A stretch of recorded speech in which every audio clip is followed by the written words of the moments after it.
Oh, udah. Assalamualaikum warahmatullahi wabarakatuh. Salam sejahtera untuk kalian semua. Perkenalkan, nama saya Yuda Putra Pratama sebagai mahasiswa aktif di Universitas Bina Sarana Informatika.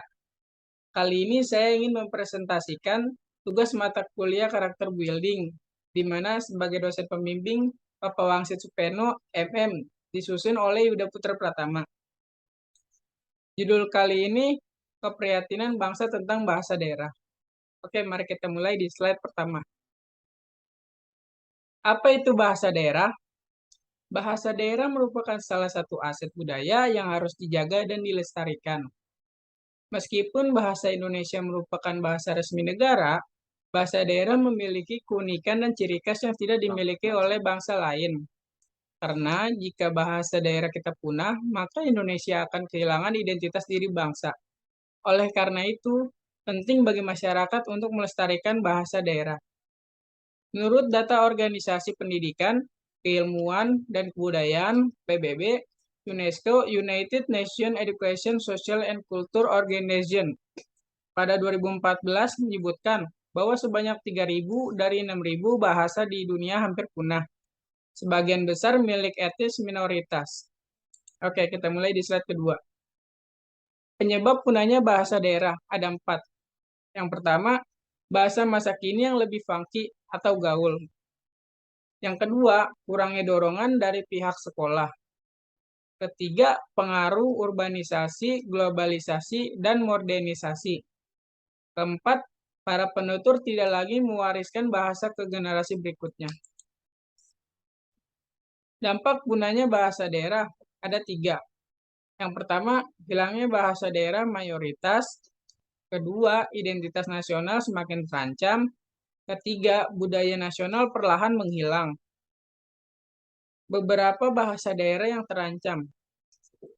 Yang pertama, di Indonesia menurut hasil penelitian Lembaga Ilmu Pengetahuan Indonesia atau disingkat LIPI, bahwa dari 746 bahasa daerah yang ada di tanah air, sebanyak 169 bahasa terancam punah dengan kondisi jumlah penutur di bawah 500 orang. Sudah tua-tua serta tidak ada generasi muda pengganti dan berada di lokasi terpencil. Adapun bahasa daerah yang terancam punah antara lain bahasa Reta di Kabupaten Alor, Nusa Tenggara Timur, lalu bahasa Saponi di Kabupaten Waropen, Papua, kemudian bahasa Ibo di Kabupaten Halmahera Barat, serta bahasa Meher di Pulau Kaisar Maluku.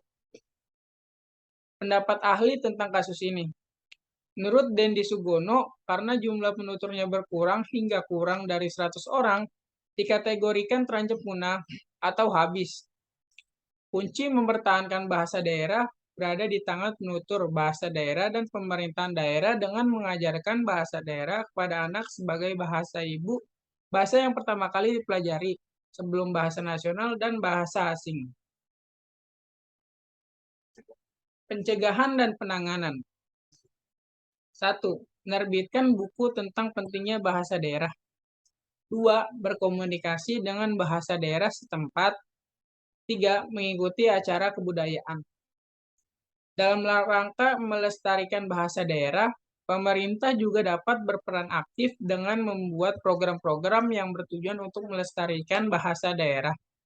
Pemerintah dapat memberikan dukungan, keuangan, dan non-keuangan kepada komunitas-komunitas yang aktif dalam memperkenalkan dan melestarikan bahasa daerah. Melestarikan bahasa daerah merupakan tanggung jawab bersama untuk menjaga aset budaya bangsa. Oleh karena itu, semua pihak, baik itu pemerintah, masyarakat, maupun media massa, perlu berperan aktif dalam melestarikan bahasa daerah agar tidak punah. Sekian, terima kasih. Oke, cukup sampai di sini. Sekian dan terima kasih. Hatur nuhun. Sampai jumpa.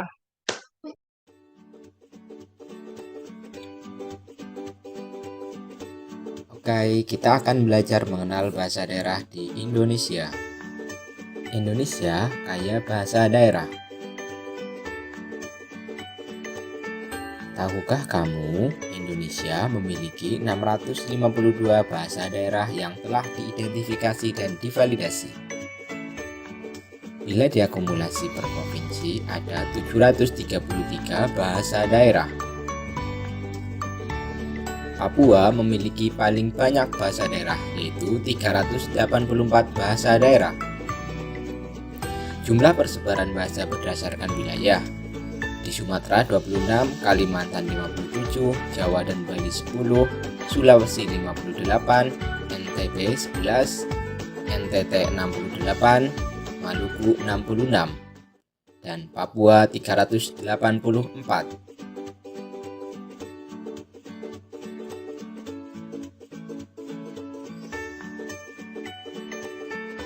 Bahasa daerah yang masih eksis di Indonesia.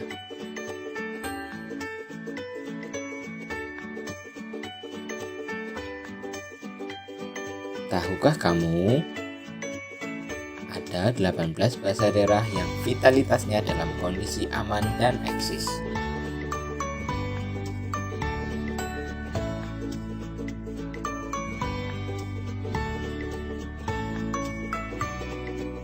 Delapan belas bahasa daerah ini aman dan eksis. Yang pertama yaitu 7 di Papua: Sentani, Auban, Korowai, Tokuni, Biak, Serui, dan Puri.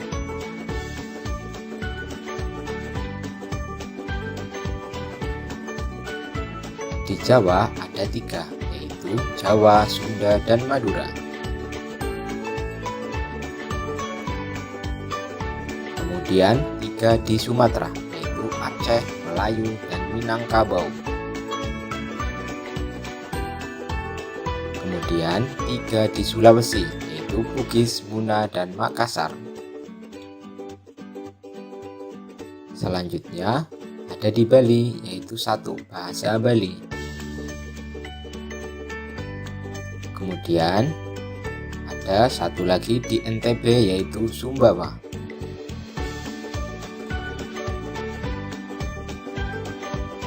Nah, menurut UNESCO tahun 2003, tingkat keadaan bahasa daerah tersebut dinyatakan aman berdasarkan nilai daya hidup bahasa. Bahasa dinyatakan aman apabila bahasa dituturkan oleh semua generasi dan transmisi antar generasi tidak terputus.